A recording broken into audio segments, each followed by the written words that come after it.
Naitwa Askofu Ayubu Sylvester Bikitira, ni askofu wa makanisa ya Hope for All Nations Hofa jimbo la Kagera, na kwa neema ya Mungu ni mwenyekiti wa baraza ya makanisa ya Kipentekoste CPCT mkoa wa Kagera.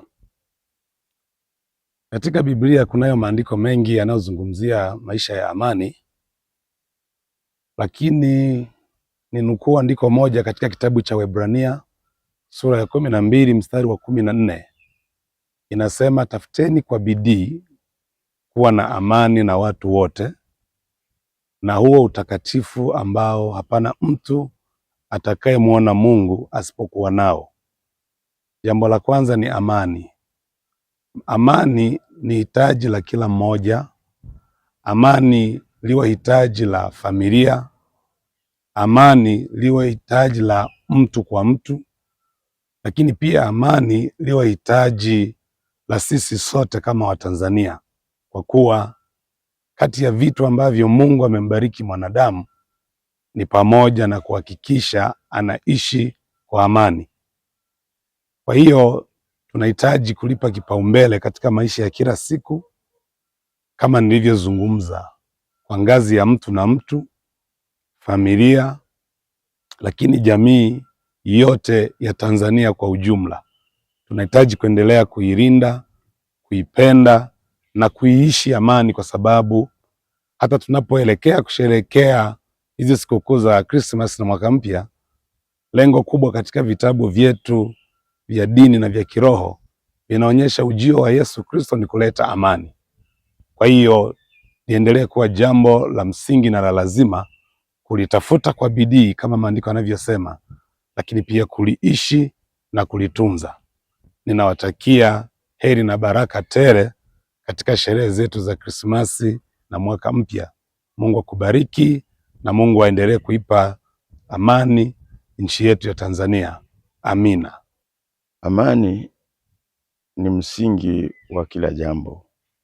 Amani ni msingi wa kila jambo. Hata ibada hizi tunazifanya kwa sababu kuna amani. Lakini Mwenyezi Mungu katika Qur'ani amezungumzia amani sehemu nyingi. Tukiangalia kwamba kuiombea nchi yako amani ni sehemu vile vile ya kupenda nchi yako, kupenda mji wako. Tumemwona Nabii Ibrahimu alayhi salatu wassalam aliomba amani kabla ya kuomba kitu chochote. Aliposema Rabbi, Rabbana, akasema ameomba akasema Rabbi, Mola wangu, ij'al hadha albalada amina, na kuomba ufanye huu mji wa Makka pawe ni mahala pa amani. Aya nyingi tu katika Qur'an, lakini katika suratu Nahli vile vile imeonyesha kuna aya ya 112 ameeleza habari ya amani. Kwa hiyo suala la amani ni suala muhimu sana. Mwenyezi Mungu ametupigia mfano wa nchi iliyokuwa aminatan mutmainatan, ilikuwa katika amani na utulivu. Ilipokuwa katika amani na utulivu, akatueleza nini kinafanyika. Watu wa mji ule walikuwa wanafikiwa na riziki zao raghadan, kwa wasaa, bila tabu. Min kulli makani, kutoka kila sehemu. Kwa hiyo utaona kwamba amani inaleta vitu vyote, kwamba hata riziki zinapatikana kutoka kila sehemu, magari yanaingia, ndege zinaingia, meli zinaingia.